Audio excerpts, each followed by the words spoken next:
Les risques d'incendie des véhicules électriques sont à nouveau démystifiés dans un nouveau rapport.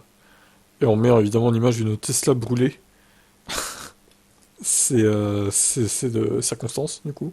Les VE ont atteint un point où il est presque indéniable qu'ils ne feront que gagner en popularité dans les années à venir. Mais dans la mesure où l'adoption des véhicules électriques s'accélère, certains mythes sur les voitures électriques et leur prétendu danger refusent tout simplement de disparaître.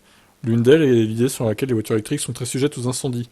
Lorsqu'un incendie a éclaté dans un parking d'aéroport de Luton le mois dernier, les spéculations allaient bon train, selon lesquelles une voiture électrique était la cause, même lorsque les pompiers du Bedfordshire ont noté que l'incendie semblait avoir commencé dans une diesel. Le discours anti-VE était toujours présent. Ils ont un problème, hein, ces gens, avec les voitures électriques. Je sais pas, est-ce que c'est de la jalousie parce qu'ils peuvent pas en avoir une, hein, peut-être. Donc ils reflètent leur haine sur tout ce qu'ils voient concernant les voitures électriques qui peut être négatif. C'est pathologique, quoi. Au bout d'un moment, waouh. Faites-vous soigner, hein, vraiment. Hein. Comme indiqué dans un récent rapport du Guardian, les allégations concernant les incendies de voitures électriques ont tendance à se diviser en deux grandes catégories. L'une est l'idée que les incendies de véhicules électriques sont très courants, et une autre prétend que lorsque les incendies des voitures électriques se produisent, ils sont beaucoup plus dommageables.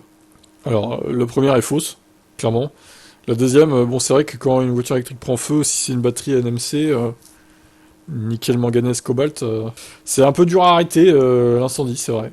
C'est plus long qu'une thermique. C'est pour ça qu'il faut des LFP, selon moi. Des batteries LFP. Heureusement, il y a désormais des millions de voitures électriques sur les routes. Les données sur les voitures électriques sont déjà disponibles. Et selon les données actuellement disponibles, il n'y a aucune raison de croire que les voitures électriques sont plus susceptibles de prendre feu que leurs homologues à combustion interne. En fait, c'est le contraire qui semble être vrai. Colin Walker, responsable des transports à l'unité de renseignement sur l'énergie et le climat, a noté que les incendies de voitures à combustion sont si fréquents que les incendies ne sont plus signalés. Toutes les données montrent que les véhicules électriques sont tout simplement beaucoup moins susceptibles de prendre feu que leurs équivalents essence. Les très nombreux incendies que connaissent ces voitures essence ou diesel ne sont tout simplement pas signalés. Bon, après, on voit pas non plus à tous les coins de rue des voitures thermiques en feu, hein, heureusement, mais de toute façon, il y aura toujours une rivalité. Qu'est-ce qu'ils voulaient faire hein.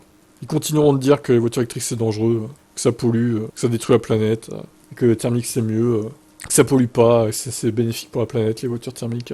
Et oui, tellement. Mettez-vous dans un garage clos, allumez votre voiture thermique et faites la même chose avec une voiture électrique. Ah bah non, vous ne pourrez pas faire la même chose, vous serez mort, intoxiqué en fait, par les gaz d'échappement. Donc voilà, déjà rien que là, c'est l'exemple que je reprends souvent, mais il est très parlant en fait. Les gaz d'échappement, c'est toxique, d'accord? Alors on dit pas que les voitures électriques, ça ne pollue pas la construction, on est d'accord, mais quand même, à l'usage, c'est beaucoup plus respectueux de l'environnement. Ne serait-ce que pour nos poumons dans les grandes villes, etc. aussi. Ça, c'est la vérité. Je vous laisse commenter.